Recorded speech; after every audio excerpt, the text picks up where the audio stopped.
Today we have an interesting alignment of 7 planets, and 5 of them, they are easy to see. I woke up early in the morning, but it was cloudy, so I could not really see them.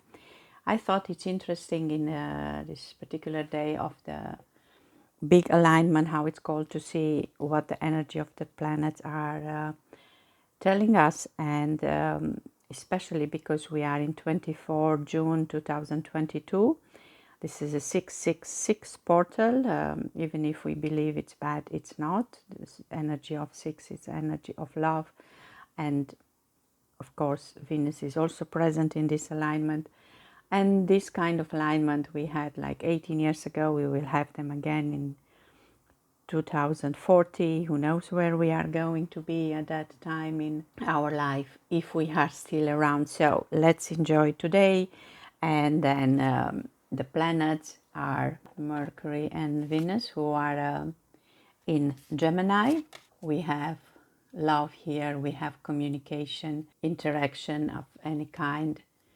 And if we look at the cards from Tarot, we have the Empress for Venus, and we have the Magician for Mercury, and then we have the Lovers for Gemini. And I see these 2 planets coming together in this alignment as the divine masculine coming together with the divine feminine in a union. Look at the serpent here, both of them, the Empress, the divine feminine, has it on her arm, he has it here. It's like the serpent lose his power to break these 2. So it could be a very powerful time for twin flames to come together, these energies. And the energies are not ending today. They will continue up to 28, when we also have a new moon in Cancer. So just enjoy these energies. And because Mercury is very much at home in Gemini, and this is together they are like the ruler of the 3rd house, I pick up the cards from the karma, what kind of messages we get for the practicality in our life. Let your mind tell you how to use the quickest way and get your ideas going. In the mind part, analyze what is believed about the idea in question, if you have an idea, of course. And in the spiritual part, communicate what you want to be known by making the right connections. So indeed, it's about connection. We see here it's very important, these 2 energies coming together. The next planet is going to be Neptune, who is in Pisces. That is about intuition, and Pisces about sensitivities and dreams, and very much our awareness. And again, Neptune is at home in Pisces. He is the ruler. If we look at the tarot cards, we have the Hanged Wand and the Moon. So the way I see it, it's about new cycles. We start looking at the things in another perspective, and then this waver here who waves the cycles of life, and it's for us the time to remember. Maybe even this could be a healing of the womb, and then start a different type of cycle in our life. And because Nep is the ruler of Pisces in the 12th house, we also have here a message. I will read now the message for an action. The practical side, sacrifice resulting from indecision or about large institution or events. For the mind, confusion regarding trusting your physic knowledge of hidden tendencies. So pay attention to that. And for spiritual side, the idealization of spirituality to ultimately experience your fate. Our fate, our spirituality, what is to be a spiritual person.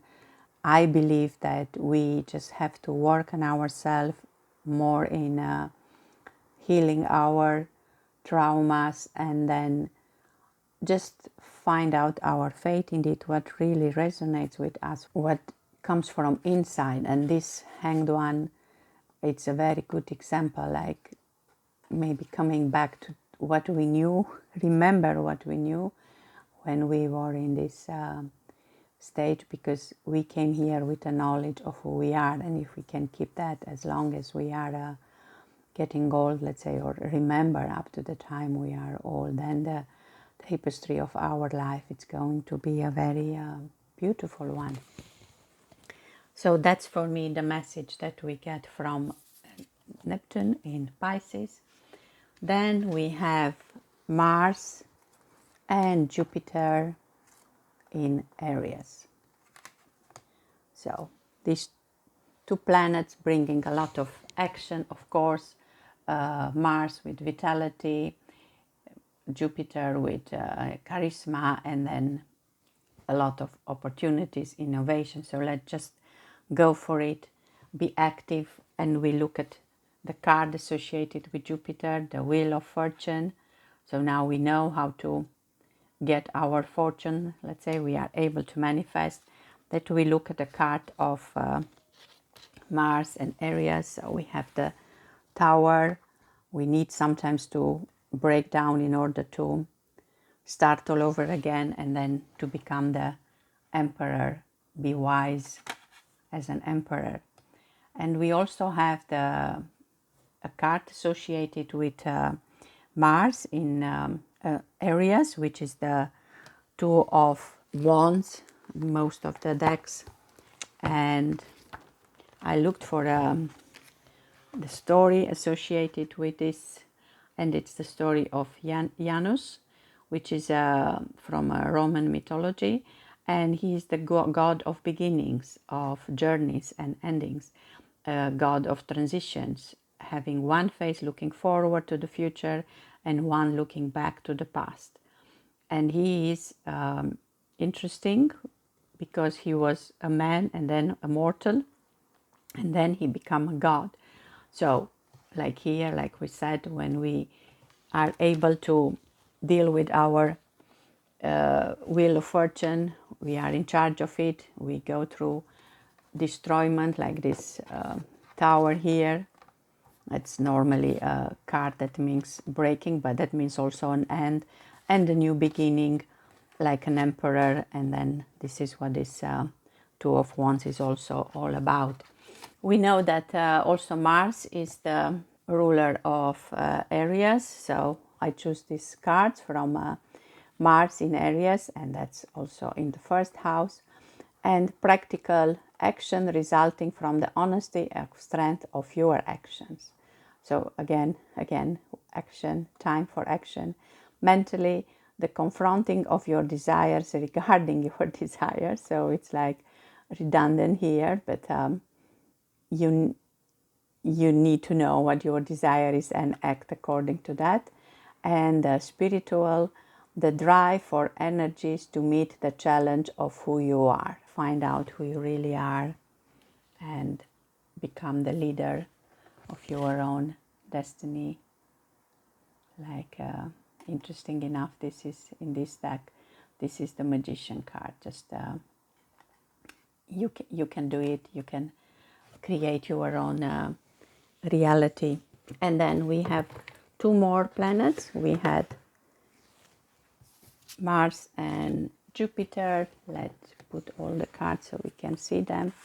Mercury, Venus, Neptune, Mars and Jupiter. And we have two more. We can see the moon already still, and we have Uranus, and these two are in Taurus. This means that we look for a kind of stability where we feel safe.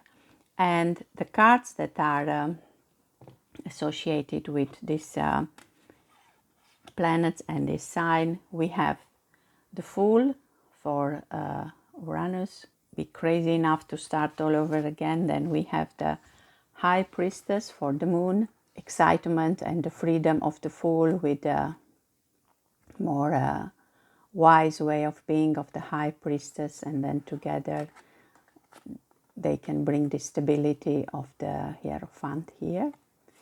And the moon in Taurus also has a card associated with, which is the Six of Coins or Six of Earth. And the story is the woman who was kind to insects.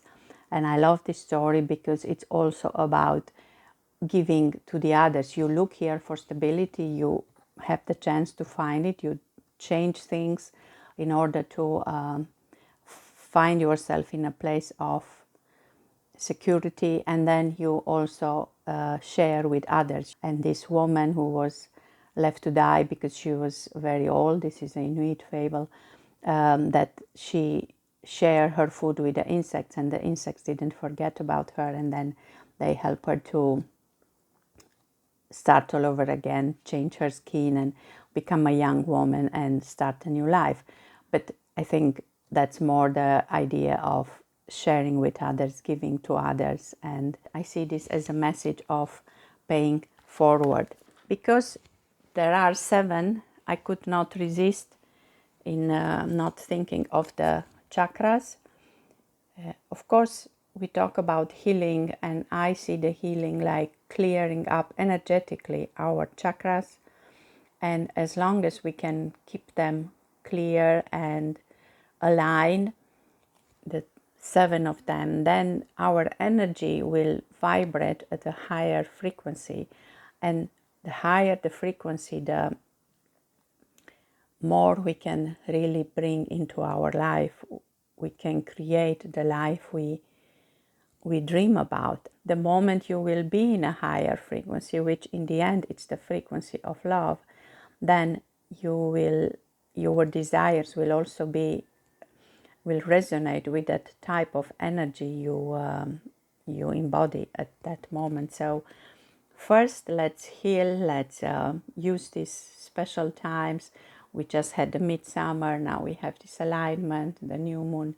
All these events are more to remind us that to stop and use those energies who are always present around us. I will start with the first chakra. Not necessarily that if I put a card here, it means that that planet is associated with a certain chakra. There are also systems, but now I will go with the root chakra, which the advice here is of calming. I rest in the calm of inner balance and support. So this will be the message for the root chakra. And I also look at something that maybe we have to work more for this root chakra, and this is the desire of to be perfect. And I think the question is, it's good to try to do the best you can, but if you do it for yourself, or you try to impress others, or you want to please others, and from the way in this card it looks like she is looking for approval. So try to be calm and try to do things indeed the best you can, but not from a place where you try to please others. Then we have the sacred chakra, which comes with the advice of harmony. Balance and harmony accompany all of my transitions. I look at a shadow in past when we have to make a choice and we don't know what to choose, and looking for harmony, looking for peace, maybe even go out in nature and find a trust in yourself and find a harmony inside that could help you when you are in a moment of impasse. And then we go to the solar plexus and we look for commitment. I align awareness, focus, and commitment. We talk about the energy of Jupiter and Mars that were inviting us to become in action. And indeed, the shadow here will be this dissipating, that we just look at what others do and we think we can also do it, but we don't really come in action. We are not really committed. Then we have the chakra, the heart. I put it here because I think the love is the most important energy that we have to open up in our heart. True love, not necessarily only the romantic love, which is also in the air in these times. And we have here brilliance. I embrace the radiant brilliance of my loving heart. The shadow here, we had this trickery when we can try to get from a situation some advantage, and the idea here is to look for win-win situation. It's good for us, but let's understand everybody tries his best. No need to judge as much as we can, and then act from with love and think what the other person also needs, and then this win-win situation can assist us in make our heart more brilliant. And then we go to the communication part and our throat chakra, and we have here the breath. I sense and open to perfect balance and breath. Anytime we don't know what to say or we don't know how to act, remember, take a breath and come into your own inner self, and from there you will find the right words. And this is also the card of expansion, and I think that comes very nicely here, what we can achieve if we speak our truth. Then we go to the third eye, and this is our inner witness. It doesn't matter how a person looks. If we look with the third eye, we see the radiance, we see the light, and then we can forgive, and with forgiveness comes understanding and acceptance. And then we come to the last chakra here, which is the crown chakra, and we have the oneness. We are one with all. I experience the oneness of everything, and this is as important as the heart, I think. So I will add it there, and I choose a card as a kind of shadow, which will be the confusion. Maybe the confusion is that we don't know that we are one with everything, and when we think we are alone and we feel lost, that can bring us in confusion. But remember, we are all one. That help us in forgive, expand, find commitment, find harmony, feeling calm, and let our heart to be brilliant. So I hope this quick look into the energies of this planet can be helpful for some of you, or for all of you if you are attracted to this video. And I just wish you to make the best of these energies. Thank you for watching.